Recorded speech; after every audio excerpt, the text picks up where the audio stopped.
Guys, ngayong araw nga ay pupunta kami sa bahay sa San Pedro dahil yung ate ko ay nanganak at dumating ang kanyang asawang Amerika. Bago nga kami pumunta, sinabihan ko si Pinda na mag-record muna at sabihin niya ay makikipagkita siya sa bilas niya. Kasi ang dating na yung bilas ko, Amerikano. Kaya nga lang ay wrong timing kami dumating dahil natutulog ang bayaw ko at ang ate ko. Kaya sabi ko sa kanya, punta muna kami sa bundok. At ito na nga ang dahilan kung bakit namin nakwento paano kami nagkakilala. Nakatutok na yung mukha ko. Nakatutok yung matak sa kanya. Sabi niya, anong number mo? Tapos ako, nagdadalawang isip ko, may bibigay ko ba eh. Dating ako dyan, bigay ko sa kanya ayaw niya. Nahihiya pa ako eh, kasi wala akong boyfriend. Nahihiya pa ako sa mga ate ko. Hindi niya kinakausap sila mama.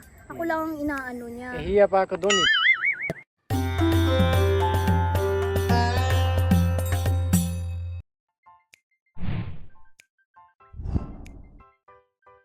Hello po guys, kumusta po? Niyan po ay punta kami na San Pedro kasi ang dating na yung bilas ko, Amerikano.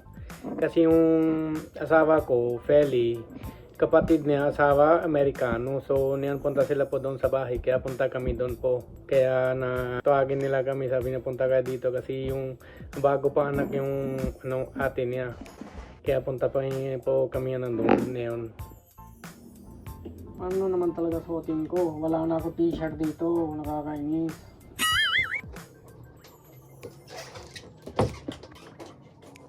Ready na siya guys. Hindi pa ka na. Yung bag mo. Hindi ka na.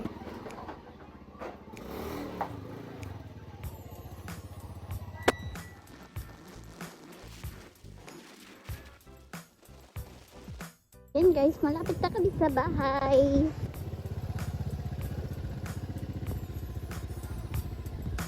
Hi! Ayan guys, pamangkin ko. Pamangkin na kami do. Hello!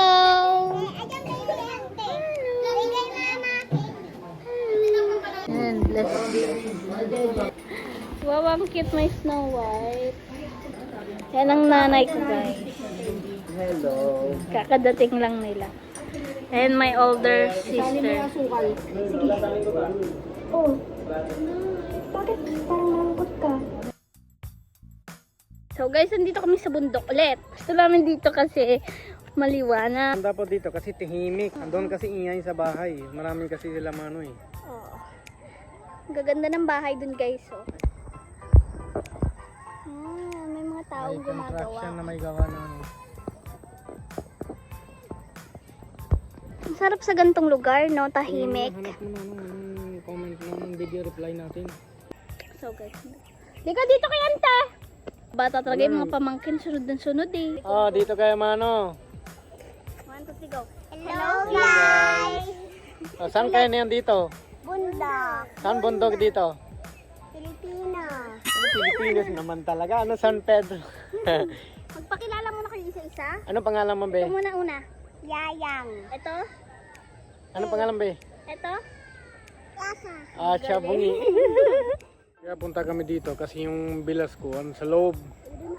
Kaya mamaya pa daw nasa loob sila sa kwarto eh. Tulog ata kasi kanina pa sila dumating. Kaya sabi ko dito muna kami na video. Yun ang maganda gawa nila ba. Ganyan pala to, hindi alam na yung magulang ko, ganyan pala lugar. Pero papa ko punta naman yung dati ganito. Ako hindi ko napunta sa ganyan doon sa India sa amin. Dito lang na first time sa Philippines. Yung alin, bundok? Yung ganyan, oo. Gubat? Ay, Yung gubat, yung ganyan ganito, 'di ba? Yung may puno, may ganyan, may grass. First time lang kasi nakita ko na ganyan na dito sa Pilipinas kasi sa amin India doon. Papa ko marami beses na punta siya sa iba-iba lugar na kasi siya ay driver, na truck driver na may truck kami dati. Yan wala na yung benta namin. So ako first time lang dito sa Philippines nakita na ganyan yung bundok ng mga bahay ganyan. Pero sa India meron din ganyan pero never pa ako punta doon eh. Dito hanggang village yan, subdivision. hindi yung ganyan mga iba, di ba? Kita natin yung Parang may papunta. mga katabing forest. Oo. Nakinan mo, kumbaga iba klase baka malaglag tayo. Dito kami guys sa bundok. Sobrang tagal na rin itong Yung puno. puno. Sobrang tagal na rin namin dito. Hindi lang kami nagbablog. Matagal na rin kami nagsasama. Ay, oo nga pala. May nag-comment. Sabi, nakalimutan ko. Matagal na ba daw tayo nagsasama? Kwento ko sa kanila. Matagal na po kami kasama, ilan years na. Kasama kami po Pero dati kasi hindi kami na vlog, hindi kami naasipan ng mga vlog. Ano ba yan, lamok na to? Ulit. kasama pa siya sa vlog eh. So hindi kami na dati na isip Gaano na katagal? vlog Ibig na sabihin, kwento mo, ilang taon ka nun, ilang taon ako.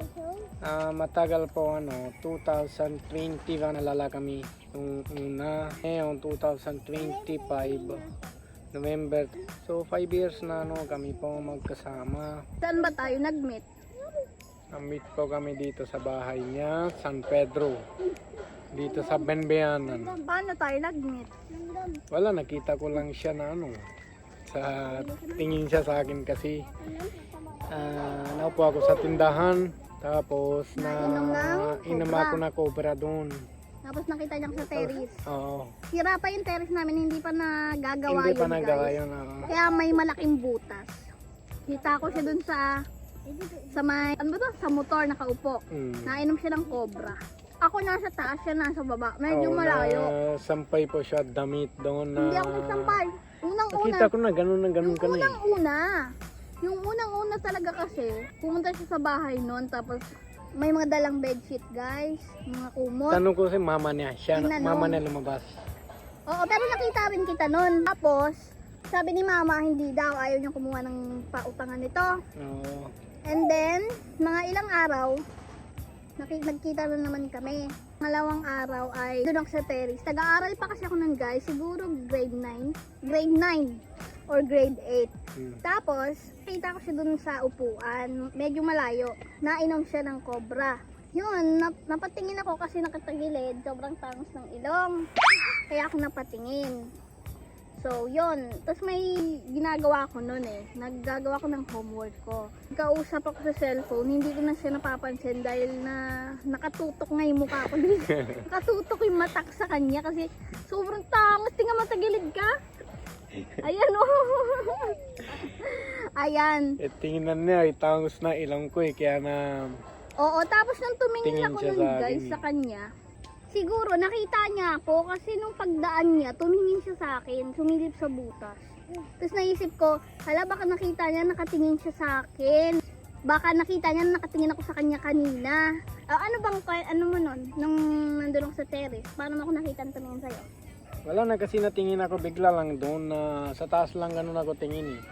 Alam Kasi mo may ulan sabi mo? Oo, para ganun. Kala ko na baga maulan.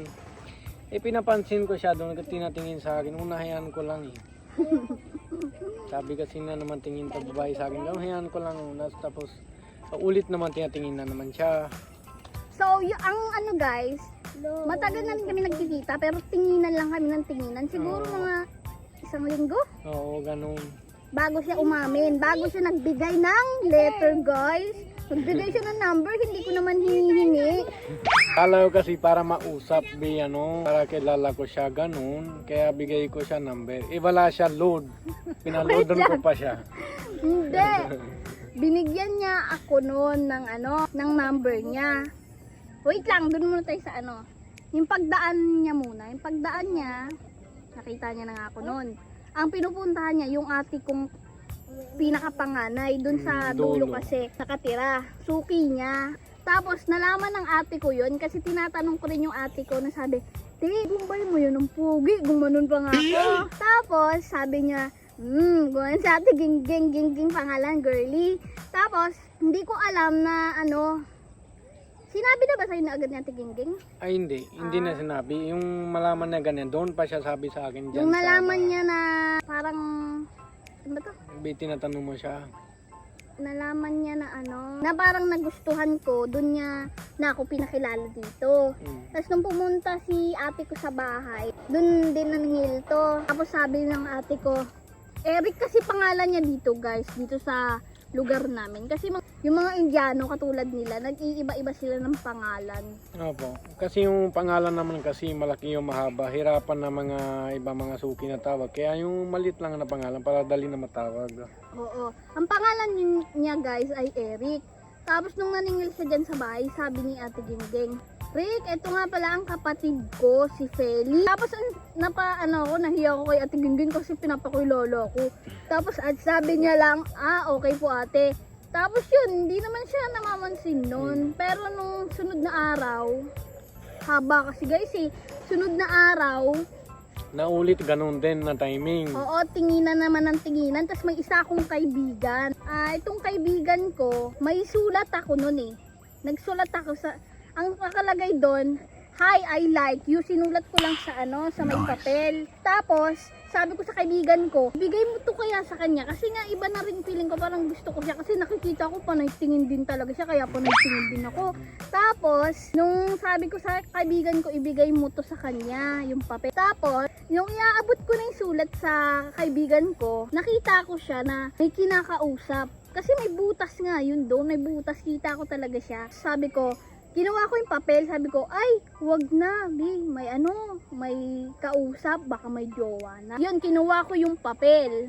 Tapos, yung kuya ko, kinabukasan, nagwawalis sa labas. Sabi ng kuya ko, "Feli, walis ka naman dun, wala ka nang ginagawa. Ituloy mo yung walis ko." Tapos yung papel pala guys, tinapon ko. Tapos nung nagwalis na ako, nakita ko siya. So parang naisip ko, ibigay ko na to kaya sa kanya pag dumaan siya. Kasi nasa labas na ako, nagwawalis na ako. Tapos, nung dumaan siya, ayun, dumaan. O, ikaw nung kwento mo, anong ginawa mo? Pag dumaan ako doon na una pa kasi natatakot ako kasi isip ko, sabi ko sana, usapan ko talaga yan.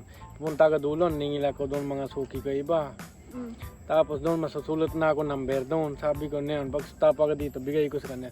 Sumuti sa labas pa rin to. Tapos stop ka doon. Tapos sabi ko sa kanya, ito pa yung number ko, ganun sabi ko sa kanya. Kinuha niya, tapos nagugulat ako, kuha na dito na Tapos nabigay din sa akin na papel. Inipit ko yung papel nung Nagagulat ako, sabi ko, hala, na-ready na pala ito nabigay sa akin papel. Sabi ko, natatakot ako, sabi ko, baka galit yung kuya niya o mama niya. Baka sabi ko, nakaway naman ako dito. Baka sila araw-araw naman ako ningil dyan sa kanila eh. Nung dumaan siya, umistop siya guys, nahiya ako. Tapos sabi niya, "Hi." Tapos humelaw din ako. Tapos sabi niya sa akin, "Anong pangalan mo?" Ayoko pa sabihin yung totoong pangalan ko, kaya sabi ko, Lily na lang sabi ko. Sabi niya, Tapos sabi niya, "Anong number mo?" Tapos ako, nagdadalawang isip ko, may bibigay ko ba eh. Binigay ko. Tapos, papaalis na sana siya nun, binigay ko yung, sabi ko, "Wait lang, may bibigay pa pala ako sa'yo." Dinukot ko nga dito, nakaipit dito. Tapos binigay ko, tapos sabi ko, "Wag mo munang basahin sa ano mo na lang basahin pag uwi mo sa Ang dami bahay." lamok dito, Yun. mundo ko. Gigil ay Tapos nagrat ayun, na ako. maya-maya, tumawag siya. Kasi binigay ko na nga yung number ko. Yun, tapos pinalaw dyan niya ako agad. Loadan ko siya, tapos hindi na kami ulit na usap. Tapos sabi na pangalan na Lily, tapos mamaya-maya yung Facebook niya. Hinanap niya pala ako guys sa Facebook. Yung Facebook Chinat niya niya, yung ate ko. hanap ko, chat ko na atin niya. Tinawag ako ng ate ko, sabi, Tapos "Lili ka nga dito, sino to?" Yung isa kong ate, sabi, "Sino to?" Sabi ko, "Hala, si ano yan? Yung Bombay yan." Kasi Bombay tawag ko sa kanya dati. So sabi ni ate, "Tinatanong yung Facebook mo." Tapos nahihiya pa ako kasi wala akong boyfriend. Nahihiya pa ako sa mga ate ko. Parang hindi ko na siya pinapansin kasi nahihiya pa ako, ganun. Tapos, nangyari, sabi ko ibigay na lang yung Facebook ng pusa. Kasi may Yung Facebook pusa akong bigay Fuse. sa akin eh. Fuse So ayun, inad niya Trinidad. ako. Chat dun siya ng chat. Tapos, sa totoo lang guys, lagi siyang tumatawag talaga. Yung parang isip niya kami na agad. Tapos siya ng tawag. Tapos lagi niya akong ini-screenshot. Pinapasa-pasa pa sa akin kahit pangit ko. Tapos sabi niya, "Cute daw." Tapos syempre yung mama ko kasi gabi na rin siya tumatawag. Sabi ni mama, gabing-gabi na. Wala naman kasi magawa sa kanya kasi alangan patayan ko. Kasi umaga to 7 to hanggang 7. Trabaho pa rin ako, ningil. 2:30 o 3 uwi ako sa bahay. Hanggang 7 ningil pa rin. Kaya mamaya para luto sa bahay, kain. Kaya mamaya gabi pa ako natatawag eh. So yun guys, tapos nung nalaman na nga ng family ko na parang nanliligaw siya, ay napayagan naman ako. Napayagan naman ako na makipag-usap sa kanya. Tapos pag nadaan siya palagi dito sa harap ng bahay, hindi siya pumapasok. Doon nagalit ang nanay ko at ang kuya ko. Sabi, "Anong klaseng nanliligaw yan? Panay dala lang ng mga apple, ng saging, hindi siya pumapasok." Hindi niya kinakausap sila mama. Ako lang ang inaano niya. Hiya pa ako doon eh. Paano ka nausap? First time na lang ganyan. Oo, pero ganun dapat ang nanliligaw. Oo, tama yung tama yun. Hindi kasi talaga siya lagi guys, nagdadala ng mga prutas, saging, ang hahaba ng saging, tapos mga apple, ano pa ba mga dinadala mo lang? Apple, Soft mga drinks. ganun, soft drink. Pag nadaan siya dyan guys, text muna siya sa akin, sabi niya, ano gusto mo pagkain bago siya dumaan dito sa may pinto namin. Tapos sabi ko kahit ano na lang, tapos sabi niya, soft drink gusto mo? Patay gutom ako sa soft drink. Sabi ko, sige.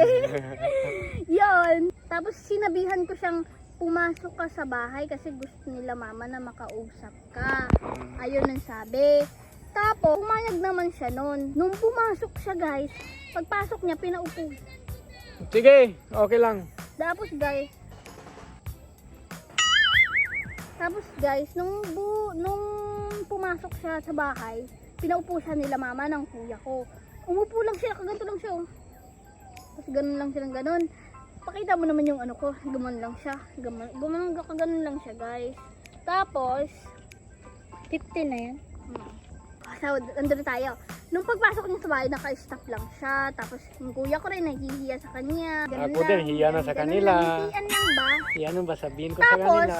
yung mga kuya ko ata nagluluto siya ng ulam noon para kumain kami. Kasi tanghali, mga alas 11 o alas 10 lagi siyang nandyan sa bahay na daan. Tapos, umalis siya bigla. Wala siya sa aking paalam. Hindi ko rin alam kung bakit siya umalis eh. Tapos sabi ng kuya ko, oh, yung kuya kong panganay, sabi, ba't yun umalis? Sabi ko, ewan sa kanya, nahihiya ata siya. Parang naano doon sila mama, ba't daw nahihiya ka? Dapat daw hindi ganun, oh. Tapos, ayun, simula noon, hindi na siya, hindi mo na ba ako pinansin, no? Nung pumunta, panay chat na lang siya, hindi na siya Chat ko lang. nagpapakita. Yun. Kasi naisip ko, sabi ko, ewan ko ano tinatanong nila, ganun kasi interview. Yung first time ko na lang ganyan na tinatanong nila sa akin. Pero sunod na pupunta ako ulit sa bahay nila, pasok ako. Tapos yung luto na kuya niya, ulam ulit na chicken. First time ko na kain doon na chicken tinola taluto niya. Oo. Tapos po doon tanong ni nanay sa akin, sabi niya, ano pangalan ko daw, ganun sabihin ko, ganun tanong nila, pamilya ko, sabi ko nasa India, ako lang dito mag-isa. Tapos tanong nila kay Feli, sabi niya gusto mo ba siya ganun? Sabi ko oo, ganun. Tapos yung sabi nila okay lang naman na kasama kayo, magjowa kayo. Pero kailangan daw na mag-aral pa siya, kailangan tapos na daw aral. Oo, nag-aaral pa kasi ako. Sabi ko wala problema po, mag-aral siya, okay lang yan, wala problema yung ganun. So, ayun guys, lagi na siyang bumibisita. Tapos dumating yung Valentine's Day. Okay. Ano pala guys, mas matagal pala kami nagkakilala nun eh. 16 pa lang siguro talaga ako nun, G. Siguro. 16. 16 o Tapos, 17 ba, 16? Dumating yung Valentine's Day nun guys. Gulat ako kasi yung, di ba sabi ko sa inyo yung bahay namin, si Rapa and Terrace. Naayos-ayos pa kasi nila yung bahay. Tapos, dumating siya doon sa pinto. Gulat ako, umistop sa gate. Andun ako sa gate, tumitingin sa mga gumagawa, mga naghahalo ng mga simento, yung mga asawa ng ate ko. Umistop siya dun sa gate, tapos may nilabas sa motor. O, ayun. Tapos lumabas ako na ng bulaklak na dala Isang ko doon. roses, totoong roses. Totoo isang yun. piraso. Yung suki ka din yung tinda doon ko nabili. Unang-una, binili niya, ang sabi nga daw ng mga suki niya, hindi pa kasi alam na may jowa. Ano sabi? Kanino kaya yan? Kanino kaya yan? Sino yan? Ano ligawan mo? Ganon? Sino bibigay mo? Hindi ko nasabi sa kanila eh. Ang dami na tanong, nagugulat na ako. Kaya tatago ko na lang sa motor slope. Kasi yung nalagay ko lang harap unahan sa plastic. Kita nila lahat na sana ko naningil. Kaya tinago niya. Pagdating ako dyan, bigay ko sa kanya, ayaw niya. Tapos yun, si Kuya Joseph andon, sabi niya, kukunin mo na to. Bigay na sa iyo yan. Ayaw niya. Ayaw na kunin na rin sa hiya. Tapos tago ng mata niya. Tapos, Siyempre nakakahiya kasi first time ko tapos yun guys. sa labas kasi may tao Sa kasi labas doon pa na Bumano, tapos kasi mamaya-maya, dumating pero siya, tagal ko- niya nakagano no. mamaya pero kuha niya na. O, kinuha ko na, yun. Tapos, yun. Yan po, so Tapos, palagi rin siya guys, kahit hindi ako nagsasabi sa kanya, palagi rin siya nagbibigay ng regalo, mga damit, nakabalot na, ganun. Ganun siya, manligaw, mga may regalo, pagkain, prutas, yun. Opo. Yun. Meron pa iba po, mahaba kwento na minsan na gusto ko siya kasama na paningil. Ayaw nila payagan, ganun. Siyempre. Bago pa lang daw, ganun. Tapos yung Sunod pero medyo pag tagal-tagal napapayag na sila pero kasama siya sa akin sa Oo ningin. guys, may nakaaway pa nga siya isa kong kuya, yung Becky. Sabi, ay unang-una muna itong gabi siya pumunta sa bahay guys. Tapos, bibili daw siya ng ulam kasi nagugutom ako. Tapos, pinapaalam niya ako sa kuya kong Becky. Alam mo naman ang Becky, malakas ang pagkakasalita. Ang sabi niya, nirecord ko yun pero binura ko na kasi hindi ko naman alam na maisasabi ko sa inyo. Konti ka lang doon marunong Tagalog. Oo, konti. Nakakatawa pa yung Tagalog niya doon kasi konti pa lang. Nag-away sila, nagsagutan ba sila ng kuya ko? Sabi nito, sama daw ako sa kanya kasi bibili lang ng ulam. Eh wala nun sila mama, yung kuya ko lang natira doon, yung Becky nga, pati ako. Bata pa ako nung 16 pa ako or 17, basta 16. Tapos, sabi ng kuya ko, hindi pwede, alam mong bata yan. Nag-away sila. Tapos, ang sinabi nito, hindi naman kuya kasi mahal kita sa'yo. Hindi ko siya papabayaan. Sabi niya, mahal kita sa'yo. Nirecord ko kaya kasi natawa kami. Nirecord ko pero hindi niya alam. Pero binura ko na. Pero nakakatawa yung sabi niya. Sabi, hindi nga kuya. Hindi ko siya pabayaan kasi mahal kita sa'yo. Ay, hindi ko na marunong kasi doon masyado po na Tagalog. Kaya ganun sabi ko doon. ang ibig sabihin niya nun guys, hindi ko siya papabayaan kasi mahal ko siya. Pero bakit nagtataka ko, mahal kita sa'yo? Ano yun? Hindi ko na doon kasi yun na alam ko kaya ganun na sinabi ko. Yan guys. Tapos, nung hindi talaga pumayag yung kuya ko nun, kaya siya na lang yung bumili ng ulam. Pero ako na lang ang bumili. Tapos nung sunod na, mga tanghali, matagal na rin kami nun. Pero hindi kami nagsasama ha, ibang bahay niya. Pero malapit lang din yung Medyo bahay malapit namin. lang naman din dito. Tapos, Mga 5 kilometer ganun sa sa bahay niya. subdivision, dahil na subdivision. Subdivision, sila oo, dati, may doon. kasama rin kasi siyang ibang Opo. Indian dati. Tapos, yun nga, napasama na ako sa kanya kasi pinayagan ako ng mama ko. Sumama kasi sabi maniningil lang naman. Tapos ikukwento ko sa inyo guys, naiinis ako nung sinama niya ako sa singil niya first time. Yung mga tao, parang sobrang tingin sa akin, ang sama ng tingin sa akin.